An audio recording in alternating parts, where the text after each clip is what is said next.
From the City of Angels, just a few miles from the Pacific Ocean, this month's episode of WCC All-Access comes to you from the campus of Loyola Marymount. I'm Sarah Cazell, and on today's show, a Pacific softball player returns to the diamond after beating cancer. Plus, it's all smiles in Moraga as St. Mary's Soccer signs a very special 7-year-old. And we look back at a few of the WCC Spring Championships. We'll recap the golf and beach volleyball tournaments from Southern California. But first, major news on the hardwood. One of the all-time great players in the West Coast Conference gets his due. This fall, Steve Nash will be inducted into the Basketball Hall of Fame. The former Santa Clara star is a two-time WCC Player of the Year and led the Broncos to 3 NCAA tournaments. He played 18 seasons in the NBA, was named an All-Star 8 times, and was voted League MVP twice. He's third all-time in assists and the best free throw shooter in NBA history. Nash will become the 5th individual player from the WCC in the Hall of Fame, joining Bill Russell, Casey Jones, John Stockton, and Dennis Johnson. His Hall of Fame career started on the Mission campus in 1992, when first-year head coach Dick Davey recruited him to play for the Broncos. Together, they led Santa Clara through the best 4-year stretch in program history. Here's more from Nash's college coach. Suns need a 3. It's Nash going through, and we are tied up. Steve Nash. I knew he was a fine player, but had no idea that he was going to be as good as he was. But as the years progressed, you began to see it in him.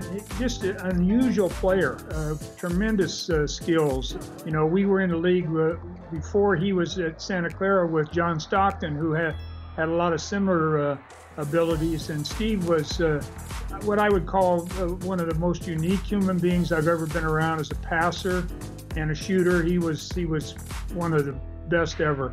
Arizona's got a chance. Stoudemire. No. Chipped out. Folks, you have just witnessed one of the most stunning upsets in the history of the NCAA basketball tournament. Cinderella has arrived. Beating Arizona kind of put us on the map a little bit at that point. We continued to play while he was there. In 3 of the 4 years he was there, we were in the NC2A tournament. And it also kept me in my job for a lot longer, having had him in the program. So that was the jumping off point, and from there we had some real fine years.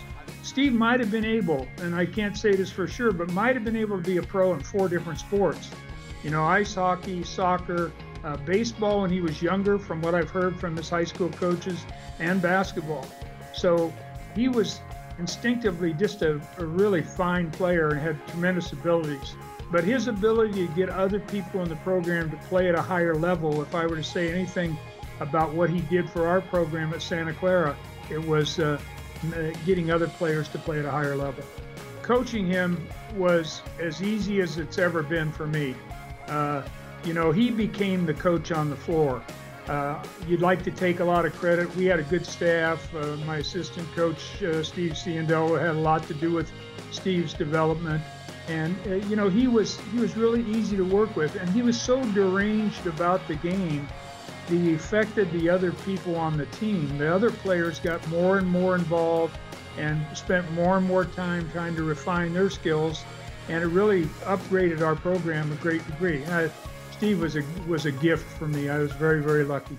Steve and I used to kid about the fact that he would throw passes with one hand, and I used to get on him all the time about, hey, make the two-handed pass. I'm kind of old school, not the one-handed pass. And he sat me down and said years afterwards, when we happened to be visiting, Coach, it takes me 0.3 of a second less to make the one-handed pass than it does the two-handed pass, and it gives the player 0.3 of a second longer to shoot the shot. So he convinced me that I was wrong all along. I mean, you know, he was so unique as a player. Congrats again to Nash and the Bronco family. It's time now to check in on the Commissioner Cup standings. After the beach volleyball championship, here's where things stand. BYU maintains a slim lead over San Francisco in the overall standings by just 2.5 points. On the women's side, the Cougars hold the edge over Pepperdine and LMU, while the Dons are in control on the men's side with a slight advantage over St. Mary's and BYU. When we come back, the conference office has a few big pieces of news to share. We'll see what's making headlines around the WCC. And at 18 years old, she was diagnosed with cancer. But this Pacific softball player is back on the field less than a year later. Her story up next. WCC All-Access is brought to you in part by Nike. From the shores of the Pacific to the mountains of Utah, in the classroom, in the community, and on the fields of play, we give back. We lead by example. We represent.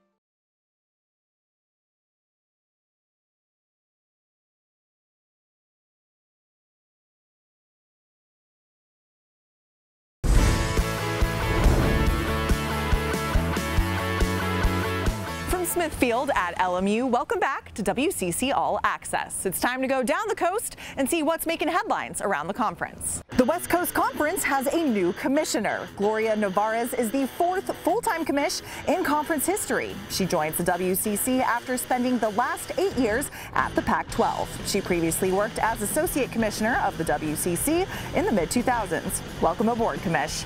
This coming men's basketball season will look a little different. The WCC President's Council approved changes to the conference schedule and the format of the championship. Starting next season, the men will play 16 conference games instead of 18, and the top 2 seeds will start in the tournament's semifinals rather than the quarterfinals. The changes are meant to maximize wins across the conference and improve access to the NCAA tournament. Down the coast in San Diego, it's official. Sam Scholl is the full-time head coach of the Toreros basketball team. He was the interim head coach for the last 4 games of this season, including USD's postseason run in the CIT.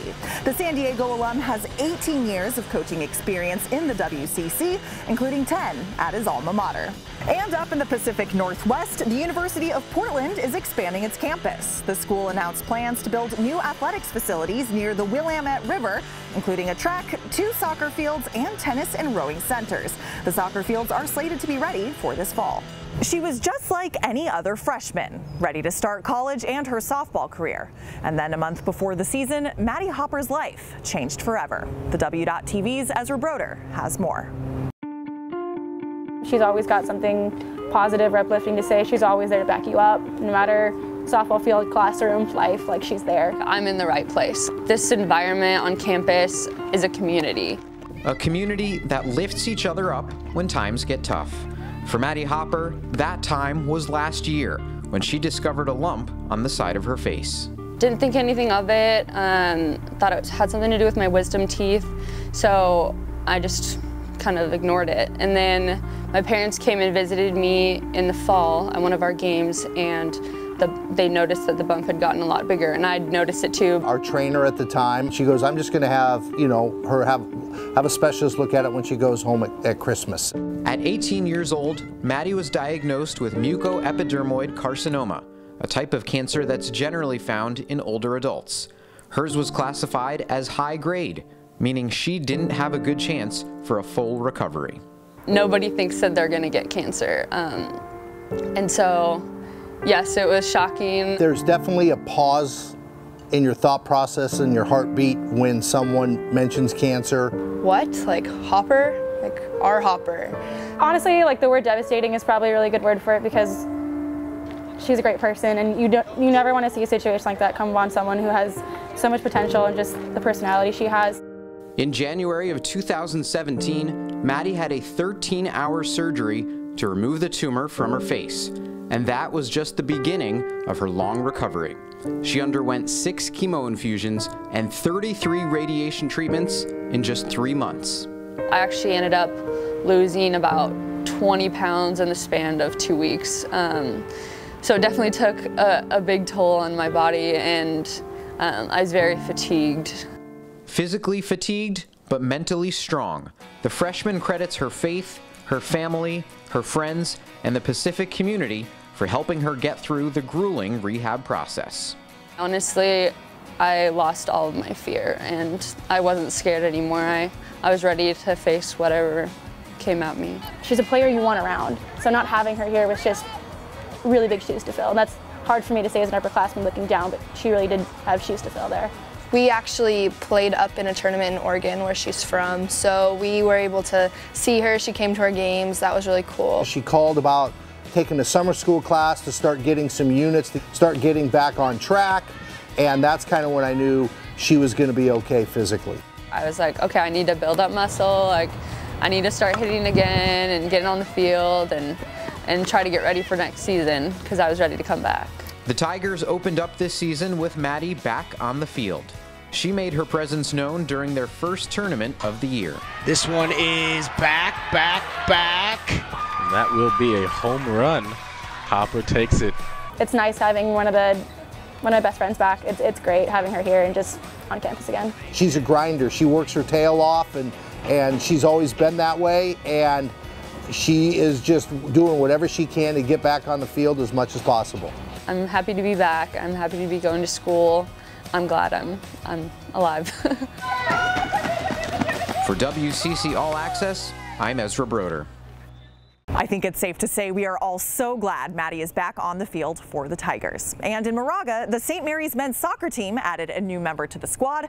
But here's the catch. He is just 7 years old. Take a look as the Gales show us the true meaning of #WCC Represent.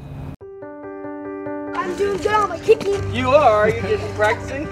Attaboy. Being part of a team is something a lot of us take for granted. When you're 4 or 5 years old, you sign up for your first t-ball team or dance class. Quentin didn't get that opportunity. Just prior to his 3rd birthday, he was diagnosed with a brain tumor. Just a couple weeks later, he underwent surgery where they were unable to remove any of it.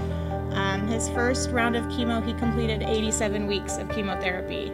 This is the epitome of charisma, you know, right here. This is what strength and perseverance and courage looks like right here. And I know myself, I know the guys are very excited to learn a lot from Quentin and from his family. Thanks to Team Impact, he is getting this opportunity to be blessed with the ability to join an amazing team. Coach Coop and all of the other coaches and teammates have been phenomenal and have welcomed him as one of their own from day one. And I thank you for allowing him this opportunity to have fun, be a kid, be a teammate. Thank you, everybody, and have a blessed day, and go Gales. Awesome. Give me an SMC! SMC! Give me an S! S! We'll sing it.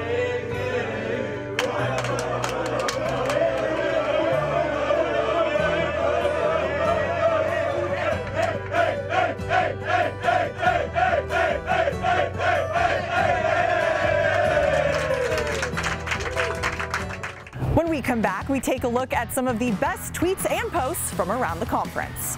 And he was teammates with Tiger Woods at the Ryder Cup. Now he's teaching some of the WCC's finest golfers. We catch up with Chris Riley after this. From the classroom to the court, 10 exceptional schools across the West Coast. Since 2010, 48 postseason wins, 12 academic All-Americans. Pop the 3. How do you like that? 1 Final Four appearance. It's more than just a game.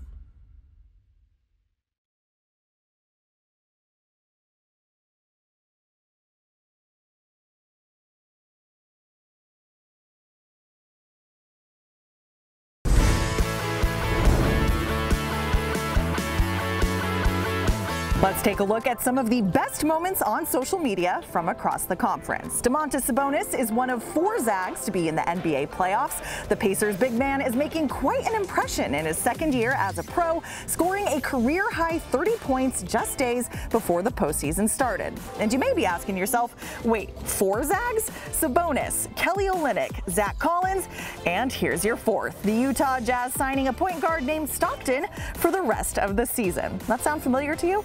Congrats to David Stockton and his proud dad, John.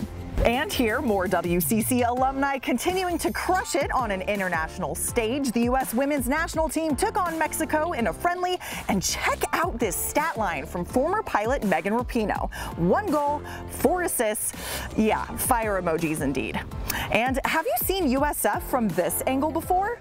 Not many do, but the University of San Francisco is showing off that amazing panoramic view. And if you look close enough, you can barely see the Golden Gate Bridge hiding in the fog. We're back on WCC All-Access from another gorgeous part of LMU's campus. And a few hours south of here, USD played host to this year's Conference Golf Championship. Let's revisit the sights and sounds from Carlton Oaks Golf Club outside of San Diego. The ideal goal is to win conference and be named head of the conference, and be individual of the conference is a true honor. So I think it was an awesome week, and totally tell I'm pretty elated with myself. So it was great. Kind of just having fun out there. Wasn't really thinking about anything. Just went out there and play golf, and at 63, best score ever, and it was great to do it here in the conference. Super impressive. Super impressive. I know it's something they really, really wanted. We haven't won since 2015, so. There was no one on this team that was a part of that win. So this was special for sure for them, and to go out and to play the way they did was incredible. Clutch, incredible. I mean, I don't know how you define it. I mean, 1 under, 3 under in the last 2 rounds, and to know she had to play well, I don't know if you can define it. It really was just one of the greater performances I've seen. They just never quit. They just never quit. They fight till the end, and they just battled and battled and battled. And Anna, I mean, hasn't contributed all week, and Birdie is the first playoff full. We went through a lot together as a team, and we've done everything we can to be ready for this tournament. So it was just all perfection, like it was meant to be for us. What a gorgeous setting for a golf championship. Can you imagine playing golf in San Diego all year round? That's what former PGA Tour winner Chris Riley is tasked with, the poor guy. He's finishing his first year as the USD men's head coach, so we spoke with him about that, playing with Tiger Woods, and much more. Good morning. I grew up here, but I've been back for 10 years now. But to be able to coach at college here at USD, it's been a dream come true, and I'm super thankful. The thing I like about the school is the people who work here. It's a strong family kind of atmosphere. It's a small school, and so you get to know everybody. And the relationships that I've made with faculty and staff, and then obviously with my golf team, have been pretty cool. I'm just trying to get players that want to play professional golf after college. So in order to be really good at the game of golf, that has to be, academics is important, but obviously if you want to play the tour, you have to be really good at golf. Hold it high, Chris. When I was playing, I just got everything out of my game. There wasn't a round that went by that I left a 4-footer out there or a chip, or I made a bunch of 30-footers. I mean, for about a 2 or 3 year stretch there, I just played as good as I could. And I got to 21 in the world, and that was pretty cool. Never took anything for granted. Always felt like it was a privilege to play the PGA Tour, and then to represent the United States on the United States Ryder Cup team and look over and Tiger Woods is your partner. I had to pinch myself, and it was pretty cool because that's when he was at his peak. I let the guys be themselves. I mean, I don't really beat them up too much. When you're 18, 19, they have to have a little bit of direction, but I'm not on top of them like some coaches do. It's just a different coaching style. I let men be men, and when I have to step in, that's when I step in. We definitely have our work cut out for us, but I feel like in time, San Diego can get back to where it was when Tim Mickelson was here, and it's a challenge, and I love challenges, and I've pretty much, whenever I have a challenge, I pretty much can do it, so I'm excited. Sky's the limit here. I have beautiful golf courses, a beautiful school. I mean, I feel like I can do great things here, and we will do great things here. One more block to go. Coming up, we head to the sand and recap the WCC Beach Volleyball Championship. And she can do much more than just spike a volleyball. We listen in on the other talent of Pepperdine's Corinne Quiggle when we return. From the shores of the Pacific to the mountains of Utah, in the classroom, in the community, and on the fields of play, we give back. We lead by example. We represent.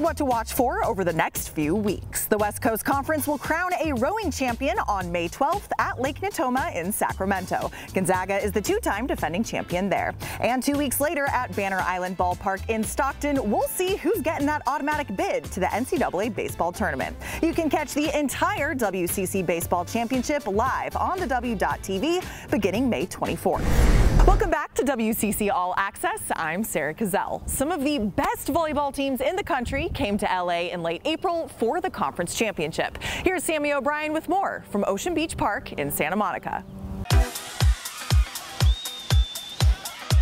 It was a tidal wave here in Santa Monica, California, as the Pepperdine Waves clinched their third straight West Coast Conference title. The Waves defeated St. Mary's in the finals with a 5-0 sweep. Pepperdine has won every WCC title since the tournament started in 2016.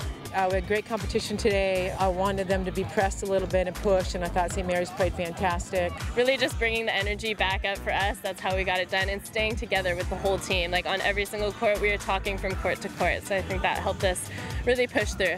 Really proud of all the teams that played here today. I thought the volleyball was outstanding. Pepperdine's Nina Matthews completed her last WCC tournament as head coach, as she announced in January she will retire after the season. Every WCC title has meant so much to us, but I think this one specifically, being at Nina's last year, means so much for us that we could show so much what she's taught us through here in this game. To go out with Nina in her last season to win another WCC title really means the world to us, and we're just playing for her out there, trying to make it memorable for all of us. From Santa Monica, California, I'm Sammy O'Brien. So Pepperdine is the three-time defending champ, and senior Corinne Quiggle has been a part of all of those teams. But volleyball isn't her only instrument of choice. Take a listen.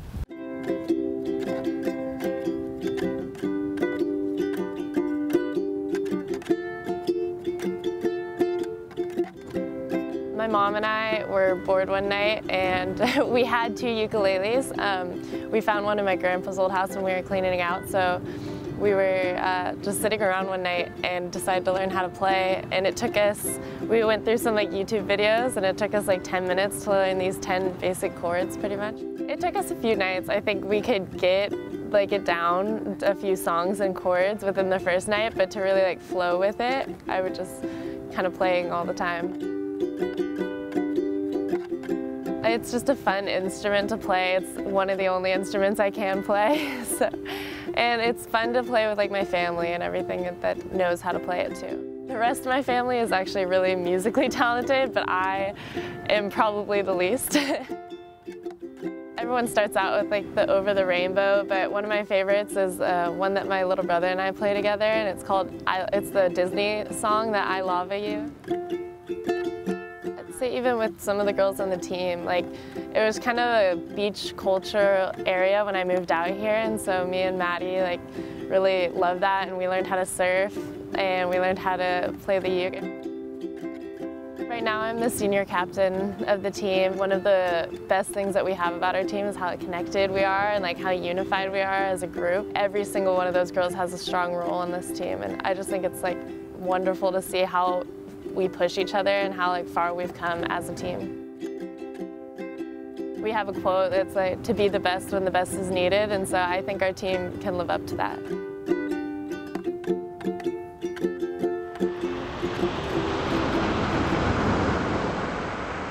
Well, that does it from Los Angeles. Thank you so much for watching WCC All Access. And now we leave you with some of the month's best plays from around the West Coast Conference. We'll see you next time. Fly ball left field. McKinnon heading back, and he makes the catch at the track. From the classroom to the court, 10 exceptional schools across the West Coast.